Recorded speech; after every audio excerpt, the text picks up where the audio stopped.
రాజు భార్య పేరేంటి? ఆ రాజుకు అన్నీ ఉన్నాయండి, కానీ ఎప్పుడు బాధపడేది పడేవాడు పాపం. అయితే ఈ బాధ పడేటప్పుడు ఒక బ్రాహ్మణుడు వాళ్ళ ఇంటికి వచ్చారు. ఎవరు వచ్చారు? బ్రాహ్మణుడు. ఆ బ్రాహ్మణుడు వచ్చి, నీ బాధ కారణం ఏంటంటే నువ్వు భగవంతుని చూడాలనుకుంటున్నావు కదా, ఈ ఫలానా ప్లేస్ లో భగవంతుడు ఉన్నాడు అని చెప్పాడు. అవునా? ఆ ప్లేస్ ఏందో చెప్పడం మర్చిపోయాడు. అంటే అడగలేదేనా, ఆయన చెప్పలేదు. అవునా? తర్వాత ఎక్కడున్నాడో భగవంతుడు అని వెతుకుతూ ఉండగా తన మంత్రి అయినటువంటి విద్యాపతిని ఎక్కడికి పంపించాడు? మొత్తం అన్ని దిక్కులలో పంపించాడండి. ఎవరిని? అలా మంత్రి పేరేంటి? విద్యాపతి. ఎవరి మంత్రి? ఇంద్రద్యుమ్న మహారాజు. గుర్తుందా అండి? రాజు పేరేంటి? ఇంద్రద్యుమ్న మహారాజు. రాజు భార్య పేరేంటి?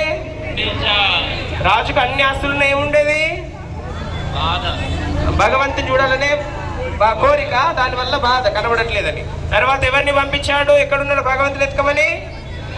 విద్యాపతిని పంపించాడు. అప్పుడు విద్యాపతి నీలాద్రి అనే శిఖరం పైన ఒక నీలమాధవుణ్ణి చూశారు. ఎవరు చూశారు? నీలాద్రి శిఖరం. లక్ష్మీ సమేత